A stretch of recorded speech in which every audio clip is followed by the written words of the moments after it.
Halo sahabatku semuanya, selamat sore.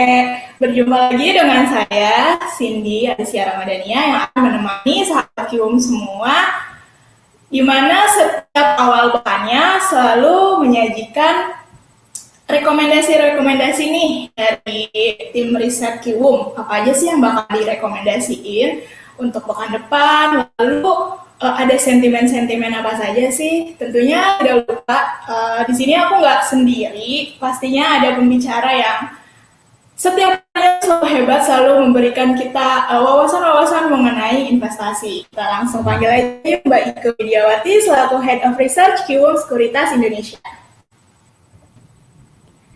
Halo Mbak Ike, apa kabar? Halo, baik. Terima kasih Mbak Cindy untuk waktunya. Oke, gimana nih keadaan IHSG hari ini Mbak? Kayaknya Mbak Ike ceria, Iya, ceria banget nih.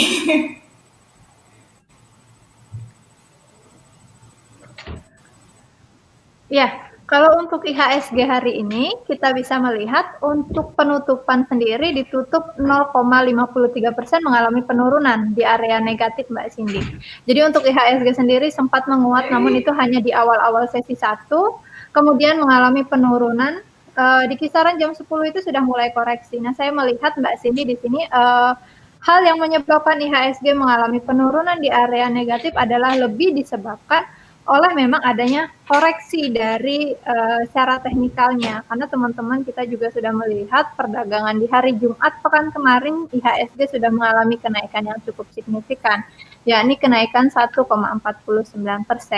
Nah, kalau misalnya kita lihat bandingkan dengan bursa dari Asia sendiri, pada perdagangan hari ini sebenarnya berada hampir mayoritas di zona hijau Mbak Cindy, jadi artinya lebih dikarenakan koreksi jangka pendek seperti itu. Jadi kalau untuk teman-teman yang masih memegang saham dalam jangka menengah dan jangka panjang IHSG, kami masih optimis akan bergerak di dalam tren yang positif. Seperti itu Mbak Cindy.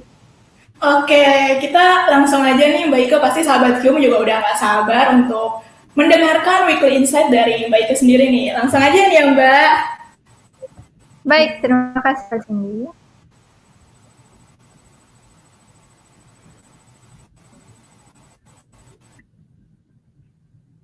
Ya, ini untuk materinya sudah ditampilkan ya teman-teman. Jadi untuk data ini sendiri sebenarnya kita publish untuk teman-teman dan bagi para investor di website kita. Dan di sini yang akan menjadi perhatian pada pekan ini adalah adanya pertemuan dari Dewan Gubernur Bank Indonesia dan juga adanya pertemuan dari pejabat The Fed pada hari Kamis untuk di Indonesia sendiri. Adapun kita bahas dulu untuk kondisi market pada pekan kemarin ya, teman-teman, nanti baru kita mulai melihat bagaimana benar IHSG dan prospek IHSG pada pekan ini. Untuk IHSG sendiri saat ini memiliki PER atau price to earning ratio di level 34,2 kali. Adapun beberapa indeks saham di negara-negara lain, kita bisa lihat di sini memang rata-rata nampaknya sudah mulai berada di kisaran level di atas 30 kali. Untuk secara year to date sendiri, IHSG mengalami kenaikan 6,3%, artinya sudah mulai berada di zona positif dibandingkan dengan pergerakan IHSG di akhir tahun 2020 kemarin. Nah, untuk kita lihat pergerakan IHSG dalam sepanjang pekan kemarin, IHSG tercatat mengalami kenaikan 1,07%, di mana mayoritas bursa saham Asia mengalami kenaikan. Nah, adapun di sini hal-hal yang menjadi driver bagi IHSG pada pekan ini adalah adanya kebijakan yang nantinya akan kita nantikan pada hari Kamis. Pada pekan ini akan ada pertemuan dari Bank Sentral Indonesia untuk menetapkan suku bunga 7 days reverse repo rate. Kalau kami sendiri di sini memperkirakan bahwasannya Bank Indonesia nampaknya masih akan menjaga tingkat suku bunga 7 days reverse repo rate di level 3,5%. Karena kita lihat di sini tingkat inflasi kita sebenarnya masih cukup rendah dan banyak pengusaha-pengusaha dan para emiten khususnya yang memang mereka sangat membutuhkan stimulus dan mengharapkan bahwa tingkat suku bunga rendah, fase atau era suku bunga rendah ini dapat diperpanjang untuk mempermudah bagi para pengusaha. Seperti itu. Adapun kita masuk untuk sektoral, pada pekan kemarin ini sektor mining ini mengalami penurunan minus 3,3%, di mana saham yang menjadi pemberat dalam 2 pekan berturut-turut di indeks LQ45 yakni dari saham Inco pada pekan kemarin sudah mengalami penurunan 16%. Kemudian ada saham BBTN dan juga Wika. Adapun saham di dalam indeks LQ45 yang mencatatkan top gainer pada pekan kemarin yakni ada Java, SMRA dan juga SJSMR. Di mana Java mencatatkan kenaikan yang cukup atau sangat-sangat fantastis ya, dalam sepekan mencatatkan kenaikan 18,21%.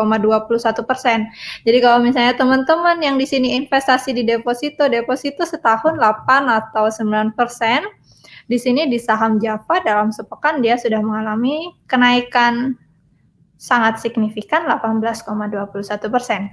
Adapun untuk saham-saham di sektor perkebunan juga pada pekan lalu mengalami kenaikan rebound cukup signifikan karena terdorong dari harga CPO itu sendiri. Baik, teman-teman, ini ada 3 saham yang akan kami rekomendasikan pada pekan ini. Adapun kita review dulu yuk. Pekan kemarin kita memberikan saham-saham dan kita lihat bagaimana pergerakannya. Pada pekan kemarin teman-teman yang ikut gabung di dalam acara ini ya, nonton juga, kita memberikan rekomendasi 3 saham, ada saham Akra, kemudian ada saham Java dan juga SMGR.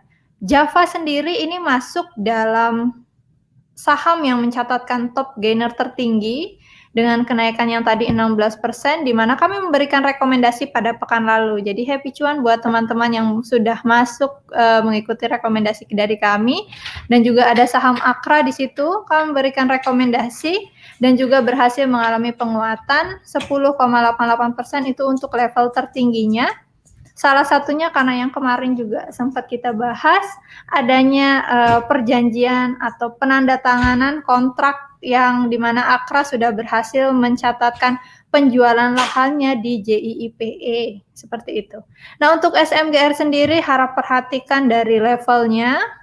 Secara ideal teman-teman harus perhatikan di level breaknya di 11.700 untuk kembali lagi di dalam trennya seperti itu. Oke?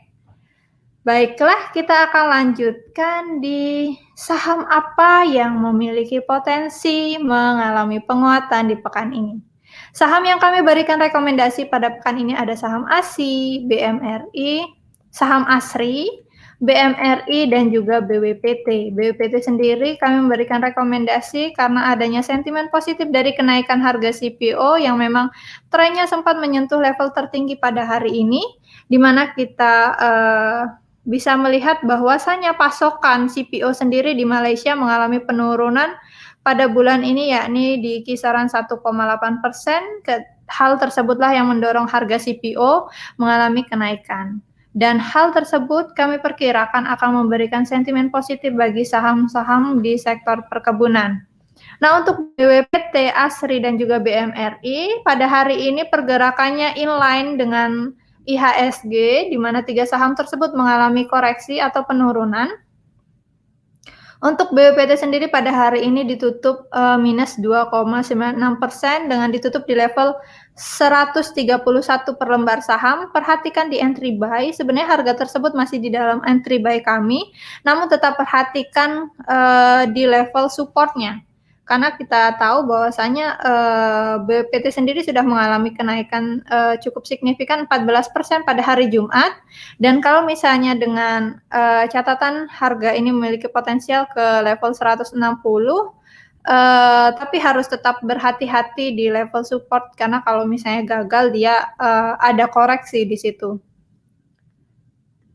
Adapun untuk saham ASRI sendiri, ini kami ambil dari saham di sektor properti, teman-teman. Mungkin teman-teman yang baru gabung, apa sih saham ASRI itu? Jadi ASRI ini adalah perusahaan Alam Sutra Realty, bergerak di sektor properti. Teman-teman, ini kita lihat dari segi fundamental, dari segi teknikalnya. Dari harganya sendiri sebenarnya pergerakan harganya ini cenderung sideways. Dan kita berikan di sini entry buy, jadi teman-teman yang mau melakukan aksi beli bisa masuk harga di 236 dan 250. Adapun untuk saham ASRI sendiri terkoreksi pada hari ini tercatat turun 0,80% di level 248, jadi di bawah, masih di kisaran entry buy ini. Kami memberikan rekomendasi kepada teman-teman dengan target harga ASRI ini sendiri di 266 hingga di 286. Namun harus tetap perhatikan kembali lagi karena analisis teknikal ini harus benar-benar kita maintain, manajemennya harus kita lihat dari level support dan juga cut loss-nya. Adapun untuk BMRI, secara fundamental saham ini merupakan saham yang kita tahu merupakan salah satu saham big caps, merupakan termasuk dalam 4 besar bank yang memiliki nilai aset dan modal yang cukup besar. Untuk Mandiri sendiri pada perdagangan hari ini juga mengalami penurunan karena memang inline dengan pergerakan IHSG, di mana saham-saham ini pada hari Jumat memang mengalami kenaikan, jadi wajar kalau misalnya di hari ini di awal pekan mengalami koreksi. Untuk hari ini BMRI mengalami penurunan 1,12% di level 6.650, artinya masih di dalam entry buy di sini. Dari jangka panjang sendiri, kalau untuk BMRI sebenarnya perusahaan ini masih cukup sehat. Jadi untuk teman-teman yang mau mulai masuk, boleh jangka menengah, boleh juga jangka panjang untuk di hold. Seperti itu. Terima kasih Mbak Cindy. Saya kembalikan kepada moderator. Oke, wah, terima kasih Mbak Ika atas paparannya. Jadi untuk pekan ini saham yang direkomendasikan itu ada ASRI, ada BMRI, dan juga ada satu lagi BWPT ya Mbak Ika. Iya betul. Oke, sekarang kita mau ngobrol-ngobrolin tentang sentimen-sentimen yang ada di pasar nih Mbak Ika. Boleh.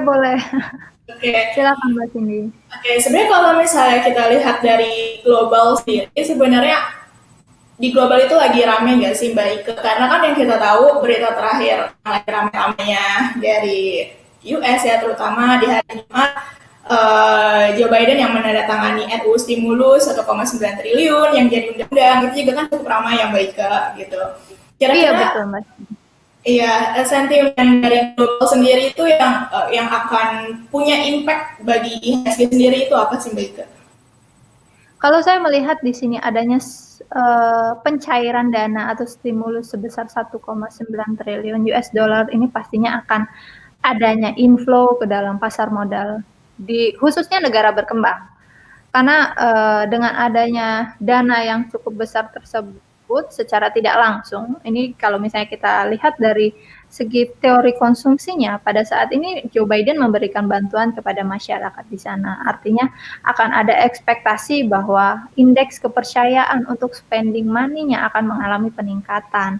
Pada saat mereka mengalami peningkatan dari konsumsi, artinya kan permintaan dari bahan baku, bahan mentah dari Indonesia, baik itu bahan mentah tekstil, karena Indonesia kan mengekspor barang-barang tekstil, bahan baku tekstil ke US dan juga beberapa bahan-bahan yang lain seperti batu bara atau yang lainnya. Mungkin ini akan memberikan sentimen positif kepada sektor-sektor tersebut, Mbak Cindy, dan tidak menutup kemungkinan kepada sektor keuangan kita juga akan terdampak, yakni dalam catatan mungkin akan ada masuk dari investor ke dalam sektor perbankan kita, dan juga terkhususnya kalau misalnya dari sektor keuangan, maka kita akan lebih cenderung kepada saham-saham memang yang lebih sehat secara fundamental seperti saham-saham big cap, seperti yang tadi kami rekomendasikan ada saham BMRI. Seperti itu Mbak Cindy. Oke, kita lanjut lagi nih Mbak. Dari Bank Sentralnya sendiri nih Mbak. Wah ini kan FOMC juga mau ada meeting nih Mbak. Juga dari RDG Bank Indonesia juga nih. Tentunya kita sebagai investor masih menunggu keputusan dari mereka juga ya Mbak. Apalagi kan kita tahu kalau misalnya The Fed nih masih apa ya kebijakan misalnya masih dalam kondisi dovish ya. Karena kan orang-orang tuh pada dari kasus yang kemarin sih Mbak yang yield yang meningkat di AS itu kan banyak investor yang apa ya istilahnya kayak mengira-ngira kalau inflasi di Amerika Serikat itu bakalan tinggi meningkat. Gitu. Iya, bakalan meningkat. Memang Mbak Cindy, seperti yang tadi sempat saya katakan, pada saat di sini stimulus itu cair di suatu negara, mulai stimulus itu diadakan sehingga masyarakat menerima dana pemasukan bagi mereka, artinya akan ada kenaikan dari tingkat kepercayaan untuk melakukan spending. Pada saat spending itu meningkat, nantinya memang akan ada benang merah ke inflasi itu sendiri. Memang nanti mungkin 2 atau 3 bulan ke depan diperkirakan inflasi di US memang akan mengalami kenaikan. Namun di sini The Fed, di mana sekarang kita juga sudah melihat kebijakannya Janet Yellen sebagai Menteri Keuangan, yang kita sudah tahu Janet Yellen sendiri adalah mantan dari gubernur The Fed pada sebelum dari Powell. Memang kebijakannya di sini dia akan sangat berfokus pada uang beredar itu sendiri. Jadi bagaimana tingkat inflasi. Namun juga di sini tidak bisa lepas bahwasanya memang kondisi ekonomi global ini sebenarnya masih rentan, Mbak Cindy. Jadi kami perkirakan untuk The Fed nampaknya masih akan tetap menjaga tingkat suku bunganya di level saat ini. Untuk menaikkan saya rasa itu cukup beresiko. Karena kalau misalnya tingkat suku bunga dinaikkan pada saat kondisi ekonomi secara global belum siap, ini akan terjadi shock market. Seperti itu Mbak Cindy. Tapi kalau kami melihat sendiri di sini nampaknya dari The Fed dan juga Bank Indonesia, mereka akan lebih cenderung konservatif dan akan pro kepada kondisi perekonomian. Seperti itu Mbak Cindy. Oke, hari ini nih Mbak ada rilis neraca dagang Indonesia. Nah, BPS mencatatkan surplus nih Mbak untuk Februari 2021 gitu kan. Ya, sebenarnya apa sih Mbak impact dari surplusnya neraca dagang ini bagi IHSG? Tapi kan dengan rilisnya IHSG saja pada hari ini, kok maksud saya rilisnya neraca perdagangan surplus, tapi kok IHSG merah gitu. Nah sebenarnya tuh ya apa sih korelasinya? Padahal kan dengan kata-kata surplus pun itu kan bisa mengindikasikan wah positif nih gitu. Tapi kok SD di hijau gitu? Gimana Mbak? Oke, kalau saya melihat Mbak Cindy, memang hal dari surplus yang terjadi pada hari ini sebenarnya bukan hal negatif, itu benar, itu adalah sentimen positif terhadap IHSG, namun memang belum mampu mendorong IHSG. Jadi rilisnya data balance of trade pada hari ini, itu secara jelas memberikan dampak yang positif, namun memang kekuatannya, dampak positif tersebut belum mampu mendorong dari IHSG, belum mampu mendorong IHSG ke zona positif pada hari ini. Kenapa? Karena kita lihat memang di sini pelaku pasar lebih kepada aksi profit taking, Mbak Cindy, lebih kepada aksi profit taking seperti itu. Karena pada hari Jumat juga IHSG sudah mengalami penguatan yang cukup signifikan, dan di hari sebelumnya juga di hari Rabu juga sudah mengalami kenaikan 1,5%. Di hari Rabu naik 1,05%, kemudian di hari Kamis kan kita libur, ternyata di hari Jumat kembali melanjutkan kenaikan 1,49%. Artinya ini sebenarnya dalam 2 hari perdagangan pada pekan lalu sudah mengalami kenaikan yang berturut-turut di atas 1%. Jadi wajar kalau misalnya pada hari ini IHSG mengalami penurunan. Dan juga kita lihat juga bahwasanya memang IHSG ada gap yang memang harus ditutup sebenarnya. Kalau di sini teman-teman bisa dilihat untuk IHSG sendiri gap yang kemungkinan ditutup atau IHSG dapat mengalami penurunan dulu di level-level 6.264 hingga di level 6.298. Nah, kalau misalnya sudah menutup di area gap tersebut, barulah nanti IHSG dapat mengalami kenaikan. Itu adalah skenarionya seperti itu. Namun tidak menutup kemungkinan IHSG pada saat turun saat ini besok bisa langsung melanjutkan kenaikan. Namun skenario the worst skenario-nya adalah yang tadi, tutup gap dulu, turun dulu, nanti baru mengalami kenaikan. Nah, teman-teman di sini juga harus perhatikan bahwasanya adanya sentimen positif dari balance of trade ini juga mendukung bagi IHSG nantinya akan mengalami penguatan dalam jangka menengah dan jangka panjang. Jadi sebenarnya IHSG penurunan hari ini kita jangan panik karena memang dalam jangka menengah ini masih kondisinya cukup atau relatif aman untuk kita melakukan investasi. Seperti itu Mbak Cindy. Oke, nah sahabat Kiwum, berarti ini tuh masih dalam penurunan yang wajar ya Mbak Ike, jadi jangan Iya betul, penurunannya masih wajar. Jadi rilisnya balance of trade kok IHSG mengalami penurunan, jadi enggak begitu. Jadi penurunan dari IHSG ini sendiri sebenarnya sudah mampu ditopang. Kalau misalnya rilis hari ini mungkin rilisnya balance of trade ternyata negatif, mungkin IHSG bisa turun lebih dari itu, Mbak Cindy. Mungkin aja IHSG bisa turun hingga 1%. Namun dengan rilisnya data balance of trade tadi pagi jam 11 bisa menahan penurunan tersebut. Saya lebih melihat seperti itu. Meskipun memang dorongan atau kekuatan yang diberikan, power yang diberikan oleh rilisnya data balance of trade ini belum mampu membawa IHSG ke zona positif. Tapi setidaknya sudah mampulah menahan untuk IHSG agar tidak turun lebih dalam. Seperti itu Mbak Cindy. Oke, Mbak Ike boleh kasih apa ya penjelasan sedikit ya sini Mbak mengenai neraca dagang ini. Sebenarnya surplus neraca dagang kali ini tuh bisa diindikasikan bagus nggak sih Mbak? Kan kita juga tentunya lihat dari data ekspor dan impor kan sebagai pendukung dari neraca dagang itu sendiri Mbak. Oke. Nah menurut Mbak Ike sendiri bagaimana nih? Terima kasih Mbak Cindy atas pertanyaannya, good question. Jadi kalau misalnya kita lihat data impor sendiri, ini untuk pertama kalinya Mbak Cindy mencatatkan angka yang positif, pertumbuhan yang positif. Saya minta maaf sebentar ya, saya cek untuk datanya. Data impor ekspor kita pada periode Februari ini sendiri tercatat positif, adapun untuk data impor berhasil tumbuh 14,86, Artinya bahwa memang negara dari luar, baik dari negara ASEAN sebagai partner dagang kita, ekonomi mereka mulai pulih. Permintaan mereka akan bahan baku dari Indonesia itu juga mulai mengalami peningkatan 8,56%. Adapun bahan baku permintaan dari dalam negeri, seperti kita sendiri, kita melakukan impor bahan baku itu cukup besar, dan artinya pada saat impor, nilai impor ini mengalami kenaikan hingga 14,86%, artinya kondisi dari manufaktur kita sendiri, PMI sendiri, dari kondisi secara keseluruhan ini sudah mulai mengalami pertumbuhan, Mbak Cindy.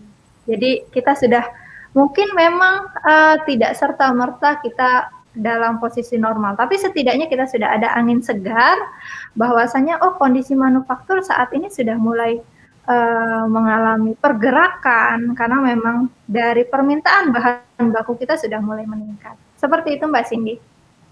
Oke, nah berarti dengan meningkatnya ekspor itu juga menandakan bahwa pertumbuhan ekonomi di luar negeri pun sudah mulai membaik ya Mbak Ike.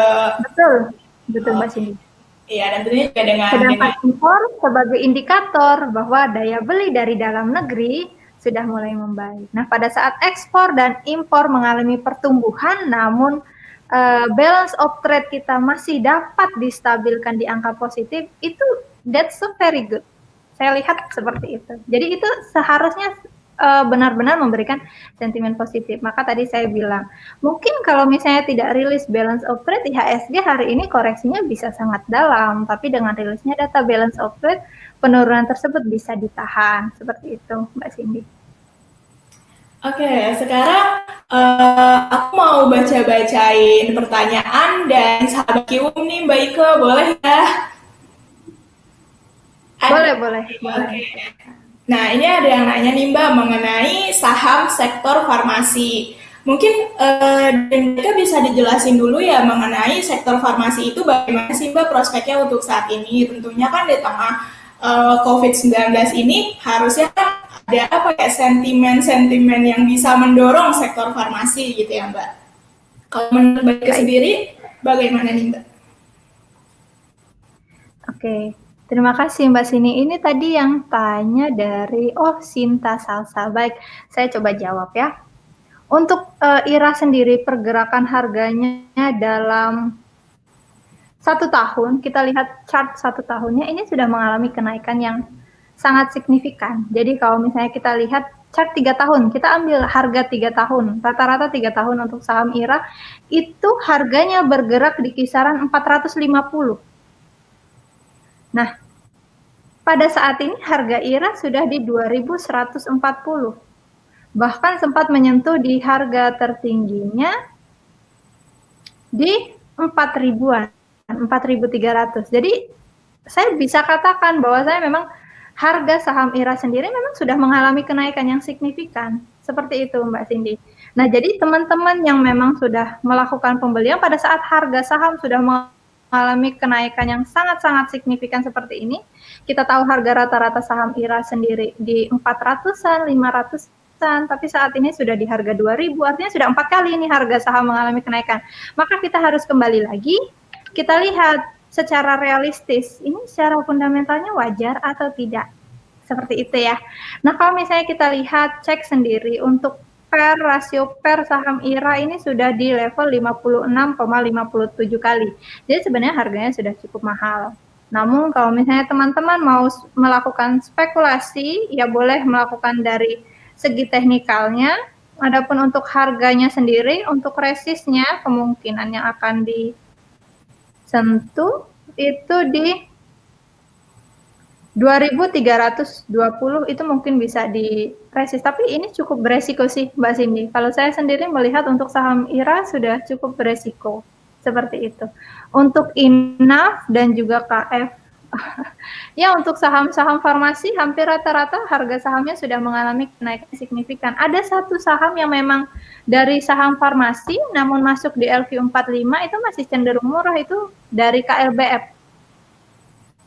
Jadi kalau untuk teman-teman mau invest nih ke saham farmasi, tapi yang resikonya nggak terlalu berfluktuatif, mungkin bisa diperhatikan saham KLBF ya untuk teman-teman.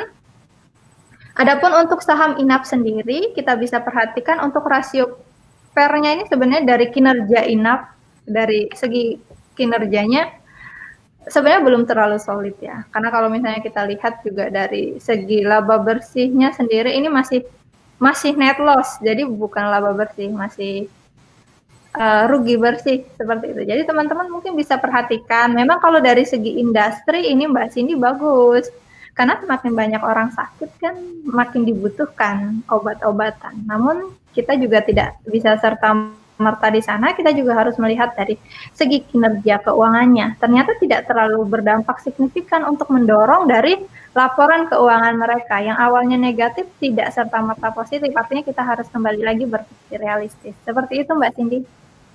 Oke, jadi tentunya kita harus ini ya Mbak, sektor farmasi kan tentunya banyak sekali nih pilihan sahamnya. Nah, sesuaikan lagi dengan risiko yang bisa kita terima tentunya yang baik.